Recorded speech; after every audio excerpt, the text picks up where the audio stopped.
morning po sa lahat. Nandito naman po ako sa Ordinate City para maghatid ng tulong para kina Mark at Beth. Ayan, nandito si Mark. Sabi niya, inaantok daw po siya, sir. So, kaya sabi ko naman sa kanya, kung kumain na o hindi pa, kumain na siya. Hindi pa. Hindi pa daw siya kumain kasi natutulog na po, sir. Pero binuhat lang ni Beth para mailabas siya at maupo sila dito sa labas. Antok daw, sir. Antok, sabi niya. So, ayan po si Mark, sir. Ayan. Ate. Tumatawa po siya, sir.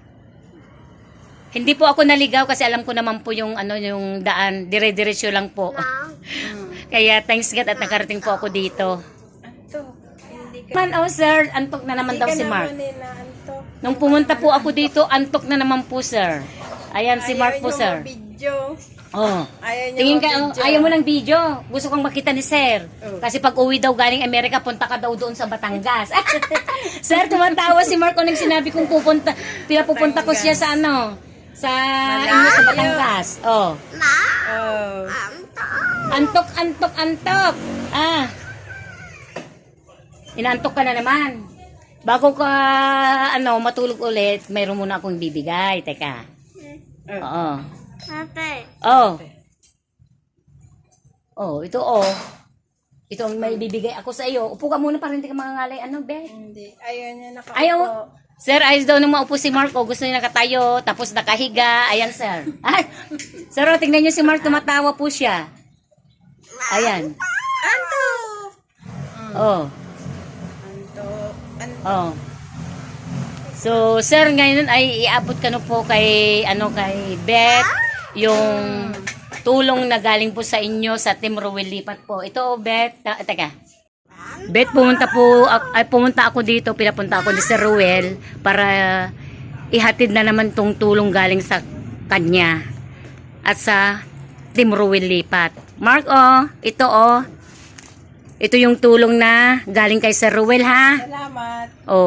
Yan na ang gagamitin yung pang puhunan. Para sa business nyo. Para makatulong niya, Guys, sa akin, tinulungan ako ni Sir. Nagkaroon ako ng tindahan hanggang ngayon, malago pa rin.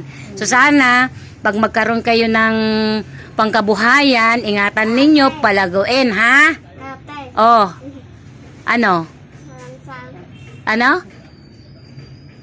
Okay? Okay, Mark? Palaguin nyo yan, ha? Bigay ni Sir, ha? Thank you. Magpasalamat ka na lang kay Sir. Salamat, Sir Rowell Lipat. Sana po magkita tayo sa Batangas. Kung may pumasahe. Marami silang pupunta kasi na natulungan nila eh. Ayan na yung yung pangpuhunan mo. Palaguin mo na lang, Beth. Dahil dito sa inyo ang daming mga paninda Iba-ibang mga prutas, mga gulay. So ikaw, Mark, anong kakainin mo rin? Anong bibilhin mo? Ano yung favorite niya? Prutas, gulay. Mahilig sa gulay ito, gulay. Pag 'di ba nakakyat ka na noon? Kay Sir. Pag just in case na umakyat ka na lang, magpasalamat ka ulit Kasi ako naman lagi akong busy. Bukas nga sa na naman kami. Idadaling ko si tatay sa hospital na naman. Kasi nung nakaraan, di ba punta ako? Ilan taon na yung... 87. Oo. So Mark, ha? Para pag magnegosyo na kayo, sana lumago, palaguin ninyo. Bibisita na lang ako dito, ha? Okay? Inaantok ka na? Si Antokin naman. Si Antokin daw ito, sir. Antokin. Sabihin mo, thank you, sir. Kamu nga? Thank you, Sir. Mag-thank you kayo, sir. Wala daw po yung papa ni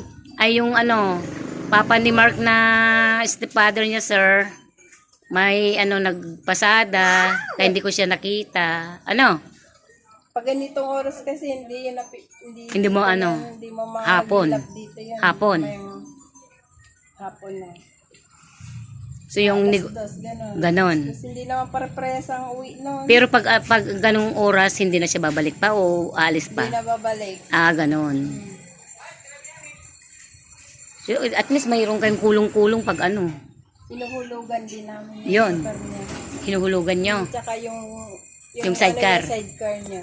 Oo. Boundary. Oo. Basta yun na lang ang gawin nyo. Yung binigay ni sir. Na gamitin na lang ninyo. Ano? Para makatulong sa inyo. Oo.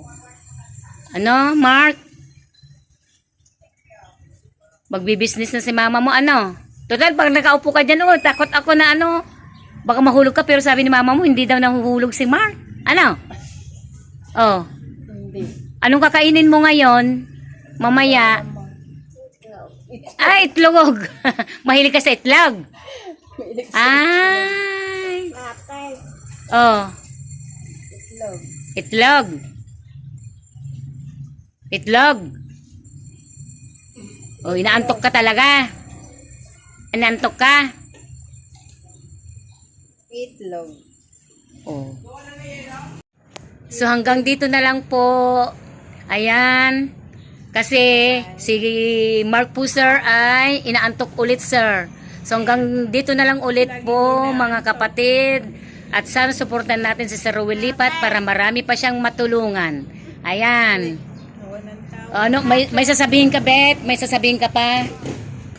Yun na lang po. Salamat po, Sir Ruel, sa natulong niyo po sa amin. Oh. Ayan. Sana po Mm.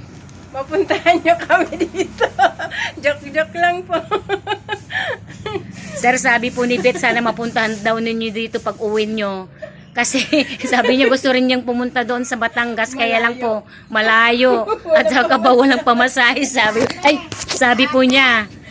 Kaya sana mapuntahan po ninyo siya. Oh, ano? Yes? Kayo na lang, Sir Ruel, pumunta dito. Oh. Wala kaming pamasahe papuntang Batangas. Oh. Sabi mo na. Uy. Ano? Anong sasabihin mo? Ayan, so sir, hanggang dito na lang po sir. At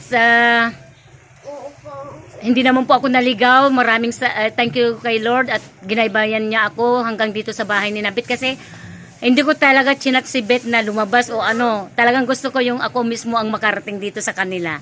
So, thank you. Bye-bye!